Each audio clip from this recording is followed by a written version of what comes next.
Hello friends. तर आजचा आपला नेक्स्ट मॉडिफायर आहे स्क्वीज मॉडिफायर.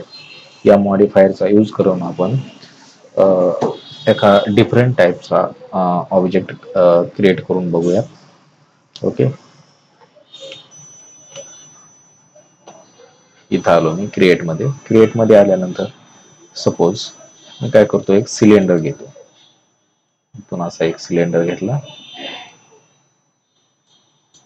अशा प्रकारे हा सिलेंडर मी क्रिएट करून घेतलेला आहे. ओके, सिलेंडर क्रिएट केल्यानंतर आपण त्याचे सेगमेंट वगैरे ऍडजस्ट वगैरे करू शकतो. इथे जशी रिक्वायरमेंट असेल तसे तुम्ही त्याचे सेगमेंट वगैरे ऍडजस्ट करून घेऊ शकता. ओके, सेगमेंट आपण ऍडजस्ट केल्यानंतर मी त्याला मॉडिफायर अप्लाय करतो. ठीक आहे, मॉडिफायर लिस्ट मध्ये आलो. इथे एक मॉडिफायर टाकतो स्क्वीज. Squeeze modifier.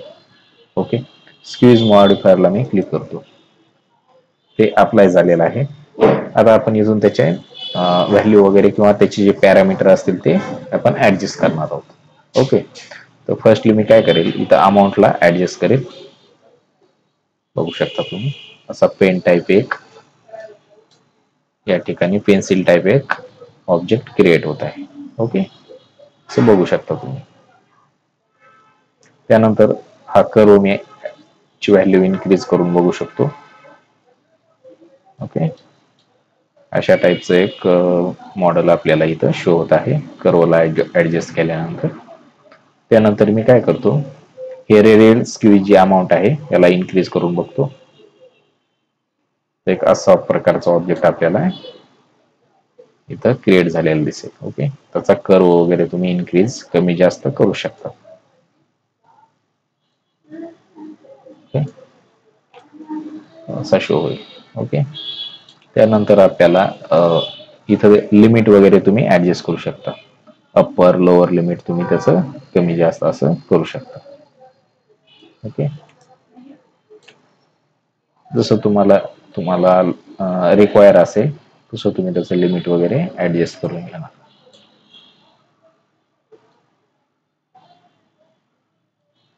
ओके,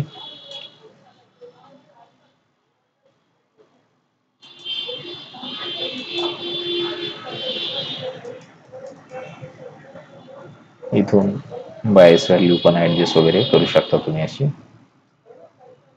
त्याची व्हॉल्यूम वगैरे इन्क्रीज किंवा कमी जास्त करायची असेल तर असं तुम्ही ऍडजस्ट करून बघणार आहात. ओके,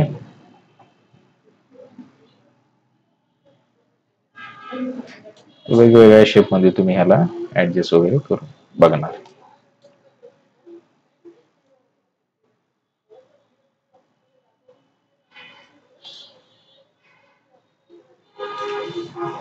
त्यानंतर इथं आपण गिझमो वगैरे त्याचा ऍडजस्ट करून बघूयात. अशा प्रकारे तुम्ही त्याचा गिझमोला मूव्ह वगैरे करू शकता. ओके, अशा प्रकारे तुम्ही वेगवेगळे असे जे कंपोनंट असतील इंटेरियर मध्ये असे ऑब्जेक्ट तुम्ही क्रिएट करू शकता गिझमो या मॉडिफायरचा यूज करून. सेंटर मॉडिफायर त्याला आपण ऍडजस्ट करून बघूया.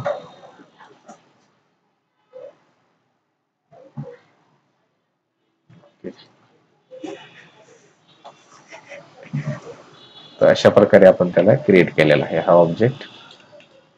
Okay, so thank you friend.